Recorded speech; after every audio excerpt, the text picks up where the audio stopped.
अयोध्या का विमानतल का लोकार्पण प्रधानमंत्री नरेंद्र मोदी जी के कर कमलों के द्वारा कल होने जा रहा है। ये केवल अयोध्या के लिए एक महत्वपूर्ण तिथि नहीं है, केवल उत्तर प्रदेश के लिए महत्वपूर्ण तिथि नहीं है, केवल संपूर्ण भारतवर्ष के लिए महत्वपूर्ण तिथि नहीं है, लेकिन ये अतिशयोक्ति नहीं होगी अगर मैं कहूं कि संपूर्ण विश्व के लिए एक महत्वपूर्ण तिथि है। भगवान पुरुषोत्तम राम की जन्मभूमि में आवागमन की सुविधा उपलब्ध हो पाए, ये हम सब लोगों की एक जिज्ञासा थी। प्रधानमंत्री जी का एक स्वयं का एक संकल्प था कि अति आधुनिक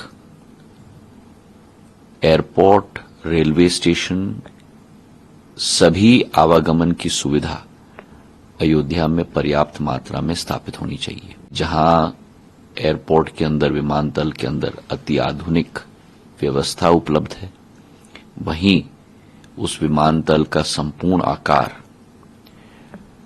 पुरानी वास्तुकला, पुरानी मंदिर की संस्कृति, मंदिर का आर्किटेक्चर के आधार पर पूर्ण रूप से किया गया है। अंदर के द्वार में और संपूर्ण अंदरूनी क्षेत्र में मर्यादा पुरुषोत्तम भगवान श्री राम की पूर्ण जीवन की अलग अलग शैलियां, भारतीय कला और संस्कृति और क्षमता के आधार पर अलग अलग दृश्य में दिखाई गई हैं। पट्टीचित्र के आधार पर, राजा रवि वर्मा जी के आधार पर, और यही एक सोच, विचारधारा और आदेश प्रधानमंत्री जी का स्वतः सदैव रहा है कि अति आधुनिक व्यवस्था हो, लेकिन भारत के हर एक कोने में भारत की प्राचीन संस्कृति, भारत की प्राचीन वैभव, भारत की प्राचीन आध्यात्मिक शक्ति का स्वरूप हर एक हवाई अड्डे पे दिखे, और उसी कल्पना को और उसी संकल्प को पूरा करने के लिए हमारी कोशिश रही है। सर, अयोध्या कैसे विश्व से जुड़ेगा? क्या हम इसकी कल्पना करें कि जल्दी वो इंटरनेशनल एयरपोर्ट का दर्जा भी मिले उसे? पूर्ण निर्णय कैबिनेट के द्वारा लिया जा रहा है और मैं आपको आश्वस्त करता हूं कि पूर्ण सुविधा अयोध्या को जरूर मिलेगी। वर्तमान में 6,500 स्क्वायर मीटर की क्षेत्रफल में ये एयरपोर्ट बना हुआ है। करीब 13 से 15 एप्रन है एयरपोर्ट प्लेन्स के लिए।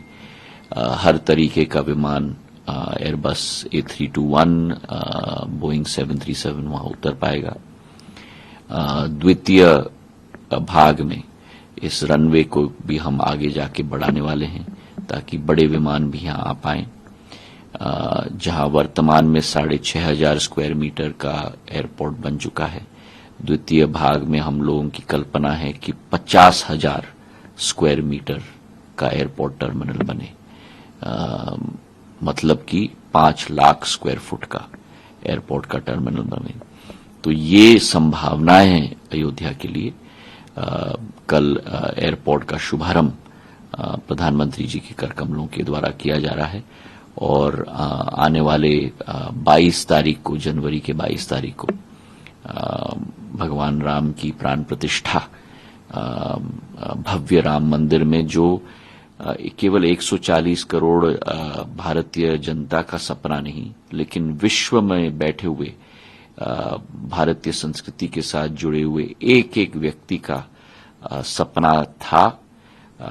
500 साल पुराना एक सपना, 5,000 साल पुराना एक सपना है, और उसे अगर किसी ने साकार किया है और सपने को संकल्प में परिवर्तित करके उस संकल्प को सिद्धि तक ले जाने का एक परिश्रम अगर किसी ने किया है तो प्रधानमंत्री नरेंद्र मोदी जी ने किया है। राजनीति भी शुरू हो गई है। कई लोग कहते हैं कि हमें बुलावा आया, हम जाएंगे नहीं। कई लोग कहते हैं बुलावा नहीं आया। ये अजीब विसंगति है। बुलाया जाए तो कठिनाई की कैसे बुलावे से कन्ना काटा जाए, न बुलाया गया तो क्यों नहीं बुलाया गया। और मुझे तो ये आश्चर्य लग रहा है कि जहां भारत की भव्यता प्रधानमंत्री जी के अथक प्रयास और परिश्रम के आधार पर विश्व पटल पर भारत एक नक्षत्र की तरह उभर रहा है, वहीं भारत के अंदर ऐसे तत्व हैं जो भारत को छोटे दिखाने में लगे हुए हैं। जिनका मन छोटा हो, जिनकी सोच छोटी हो, उनको विस्तृतीकरण के बारे में हम पाठ नहीं सिखा सकते, लेकिन शायद आने वाले दिनों में अप्रैल और मई के माह में देश की जनता विस्तृतीकरण की पाठ उन्हें सिखा देगी।